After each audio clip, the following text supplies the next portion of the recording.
خطبہ نمبر 2۔ صفین سے واپسی پر آپ علیہ السلام کے خطبے کا ایک حصہ، جس میں بعثت پیغمبر صلی اللہ علیہ وآلہ وسلم کے وقت لوگوں کے حالات، آل رسول علیہ السلام کے اوصاف اور دوسرے افراد کی کیفیات کا ذکر کیا گیا ہے۔ بسم اللہ الرحمن الرحیم۔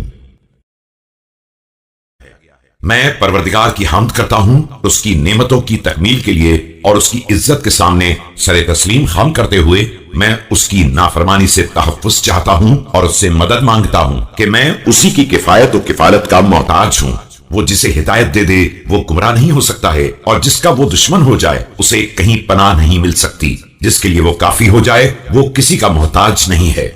اس حمد کا پلہ ہر باوزن شے سے گہرا تر ہے، اور یہ سرمایہ ہر خزانے سے زیادہ قیمتی ہے۔ میں گواہی دیتا ہوں کہ اللہ ایک ہے، اس کا کوئی شریک نہیں ہے، اور یہ وہ گواہی ہے جس کے اخلاص کا امتحان ہو چکا ہے اور جس کا نچوڑ عقیدے کا جز بن چکا ہے۔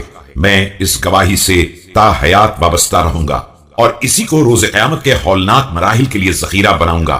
یہی ایمان کی مستحکم بنیاد ہے، اور یہی نیکیوں کا آغاز ہے، اور اسی میں رحمان کی مرضی اور شیطان کی تباہی کا راز مضمر ہے۔ اور میں گواہی دیتا ہوں کہ محمد صلی اللہ علیہ وآلہ وسلم اللہ کے بندے اور اس کے رسول ہیں۔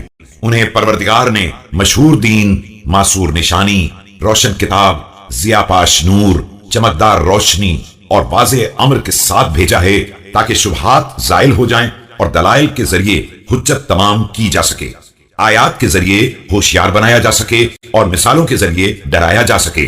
یہ بعثت اس وقت ہوئی ہے جب لوگ ایسے فتنوں میں مبتلا تھے جن سے ریسمان دین ٹوٹ چکی تھی، یقین کے ستون ہل گئے تھے، اصول میں شدید اختلاف تھا اور امور میں سخت انتشار، مشکلات سے نکلنے کے راستے تنگ و تاریک ہو گئے تھے، ہدایت گمنام تھی اور گمراہی برسر عام، رحمان کی معصیت ہو رہی تھی اور شیطان کی نصرت، ایمان یکسر نظر انداز ہو گیا تھا، اس کے ستون گر گئے تھے اور آثار ناقابل شناخت ہو گئے تھے، راستے مٹ گئے تھے اور شاہراہیں بے نشان ہو گئی تھیں۔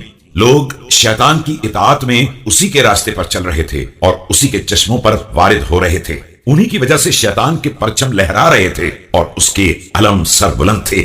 یہ لوگ ایسے فتنوں میں مبتلا تھے جنہوں نے انہیں پیروں تلے رون دیا تھا اور سموں سے کچل دیا تھا، اور خود اپنے پنجوں کے بل کھڑے ہو گئے تھے۔ یہ لوگ فتنوں میں حیران و سرگرداں اور جاہل و فریب خوردہ تھے۔